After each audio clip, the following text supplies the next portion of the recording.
Today, Governor Tim Walz proposed big changes to how Medicaid is given out in Minnesota. This was all driven by the state's ongoing fraud crisis. Governor Walz called the current human services system a Frankenstein monster built up over decades. Investigative reporter A.J. Legault exposed a lot of the fraud shaking up our state system.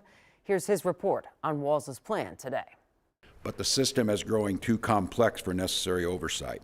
After years of fraud scandals inside Minnesota's Medicaid programs, Governor Tim Walz seeking to transform human services.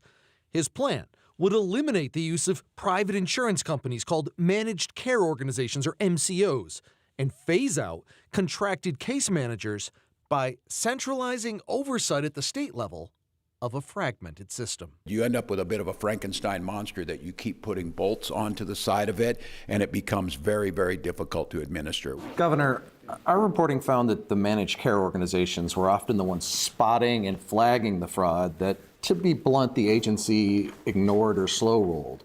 Is there evidence to support that doing away with the managed care organizations will reduce fraud and improve oversight? I can't speak to that. The governor punted the question to the DHS Inspector General, James Clark. To answer the question, I haven't seen any evidence that managed care organizations are better at spotting or detecting fraud than the Department of Human Services.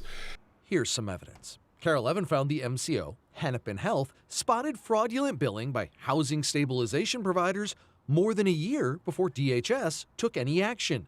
March 15th, 2024, Hennepin Health emailed DHS warning of patterns of behavior and billing that raised our eyebrows. They flagged kickbacks and sent official fraud referrals, while a DHS OIG manager responded, "We're flying blind so far." Even after Hennepin Health gave DHS a PowerPoint presentation on the fraud, the agency took no action for another 5 months until KARE 11's investigation publicly exposed the fraud. Taking the MCOs out of the picture, that really concerns me. House Fraud Committee Chairwoman Kristen Robbins, a Republican running for governor, disputed the administration's claim that consolidating oversight to DHS could help investigators spot suspicious billing patterns sooner. That's absolutely backwards of how it works in practice. The MCOs are the ones with the most robust fraud detection tools, and they try to report to DHS, and then they report to me, then DHS ghosts them.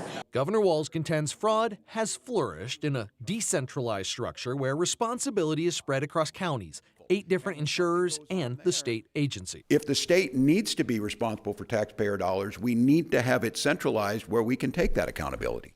The Minnesota Council of Health Plans issued a statement saying consolidating Medicaid administration into a single statewide entity would concentrate operational and financial risk to an unprecedented degree. The governor's proposal faces strong headwinds, even from members of his own party like Senator John Hoffman, who chairs the Human Services Committee.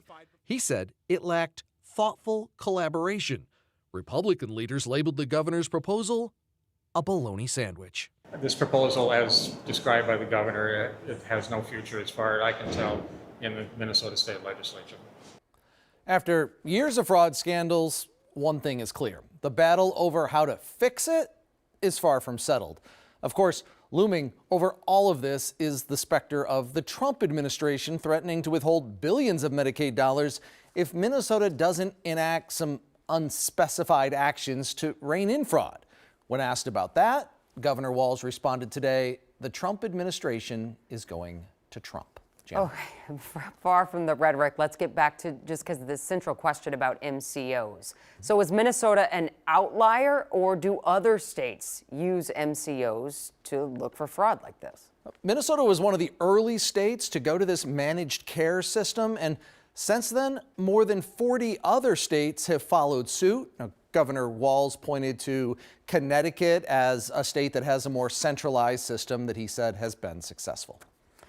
All right, well, just another chapter in this long ongoing saga. AJ, we thank you and your team. We will be right back.